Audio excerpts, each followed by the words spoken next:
Alors on ouvre l'actualité avec les recherches concernant Tamatoa, ce jeune qui a disparu donc à bord de son avion depuis samedi. Eh bien, les recherches se poursuivent.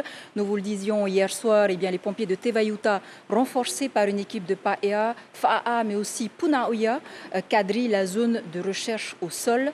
Dans les vallées de Papara, plusieurs drones survolent la zone avec des bénévoles également sur place. Nous retrouvons justement à Papara Suliane Favnek.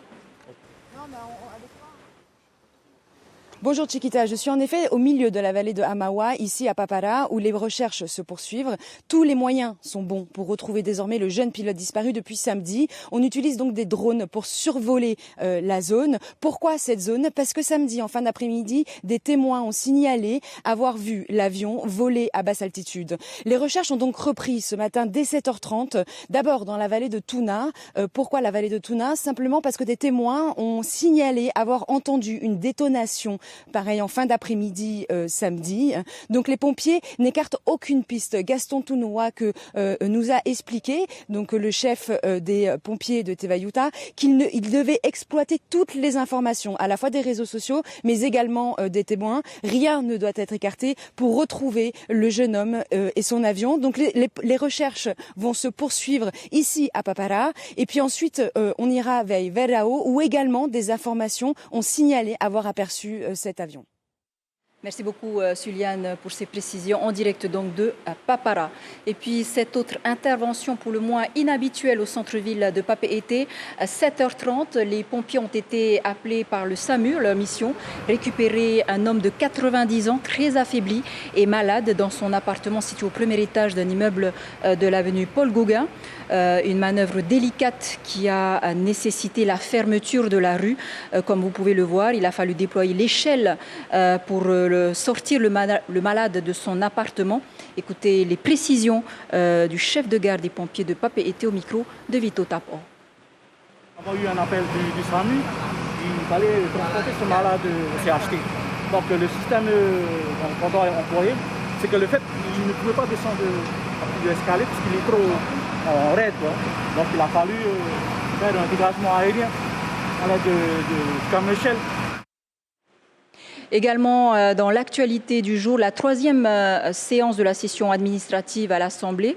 Le président Edouard Fritsch a profité de cette tribune pour évoquer deux sujets, à savoir la réouverture des frontières aux touristes et le dossier sensible du nucléaire. Brigitte Olivier était sur place ce matin.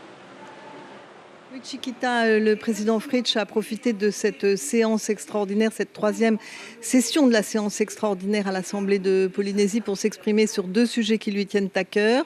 D'abord, la réouverture des frontières qu'il voudrait voir effective pour la début mai.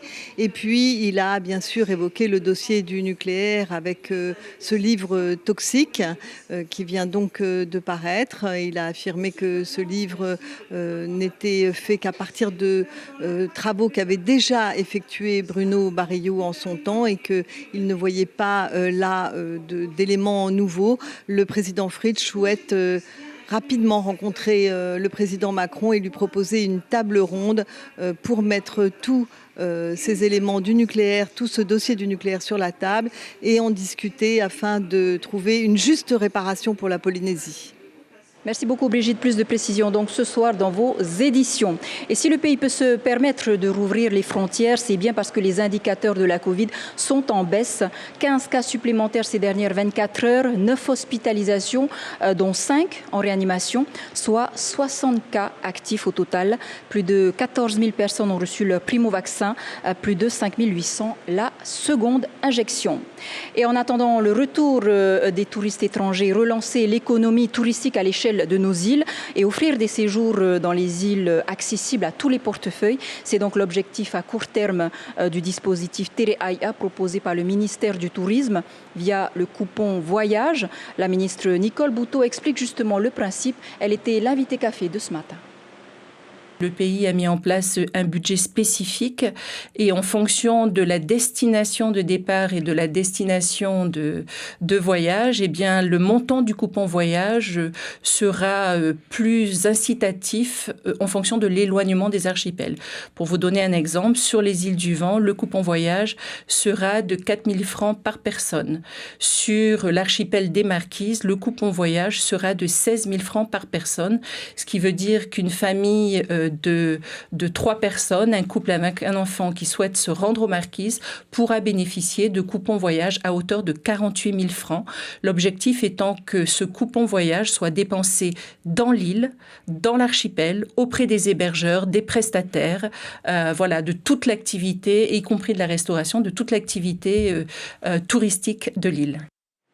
Et si vous avez l'occasion de passer un séjour sur l'île de Raiatea, eh bien, beaucoup de choses sont à visiter. C'est d'ailleurs ce qui a amené une délégation d'élus de Tairapu Ouest à Tapu Tapu Atea. Ils ont visité un terrain que la mairie a préparé, destiné aux jeunes agriculteurs.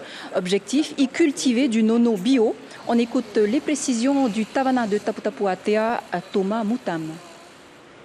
Le défrichage du terrain, nettoyer le terrain, préparer le piquetage, la trouaison, la plantation, emmener du compost, l'engrais poisson, la fiente de poule, tout ça c'est la participation de la commune. Et après, donc, les jeunes qui ont travaillé dans le CAE, et donc on va les expliquer, donc après le CAE, ils vont trouver du travail, donc on va les former d'abord, on va préparer la création d'entreprise, mon patron c'est moi. Et avec ça, avec non pas un seul, donc avec un couple, avec leurs enfants, c'est la famille. Et donc on met à disposition de ce terrain-là, nous avons une convention entre la commune et le porteur de projet. Voilà, c'est la fin de ce flash. Si vous êtes à table, bon appétit. À tout de suite pour votre journal en Rio Teti.